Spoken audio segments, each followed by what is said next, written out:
la retraite, au bord de ton lac enchanté, loin des sots préjugés que l'erreur déifie, couvert du bouclier de ta philosophie, le temps n'emporte rien de ta félicité. Ton matin fut brillant, et ma jeunesse en vie, l'azur calme et serein du beau soir de ta vie. Ce qu'on appelle nos beaux jours n'est qu'un éclair brillant dans une nuit d'orage, et rien, excepté nos amours, n'y mérite un regret du sage. Mais que dis-je, on aime à tout âge, ce feu durable et doux, dans l'âme renfermée, donne plus de chaleur en jetant moins de flammes.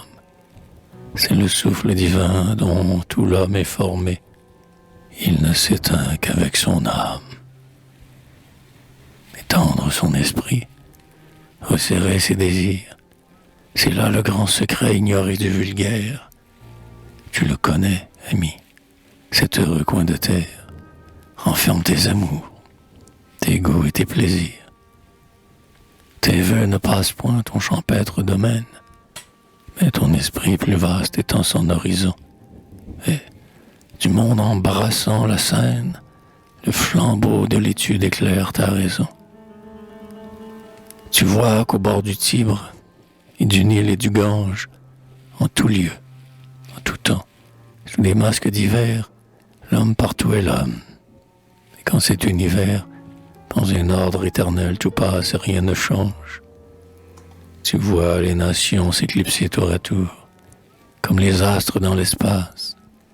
De main en main le sceptre passe, chaque peuple a son siècle, et chaque homme a son jour. Sujet à cette loi suprême, empire, gloire, liberté, tout est par le temps emporté. Le temps emporta les dieux mêmes de la crédule antiquité. Et ce que les mortels, dans leur orgueil extrême, osaient nommer la vérité. Au milieu de ce grand nuage, réponds-moi, que fera le sage, toujours entre le doute et l'erreur combattue? Content du peu de jours qu'il saisit au passage, il se hâte d'en faire usage, pour le bonheur et la vertu. J'ai vu ce sage heureux, dans ses belles demeures. J'ai goûté l'hospitalité, à l'ombre du jardin que ses mains ont planté.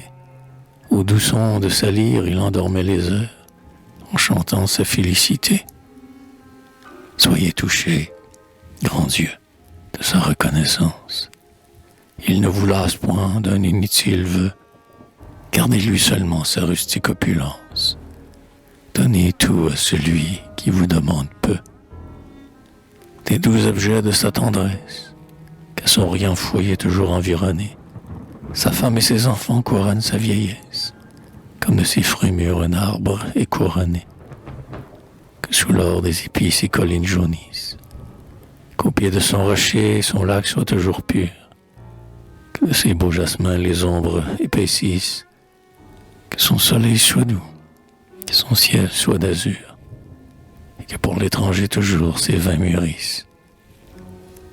Pour moi, loin de ce port de la félicité, hélas, par la jeunesse et l'espoir emporté, je vais tenter encore les flots et l'orage.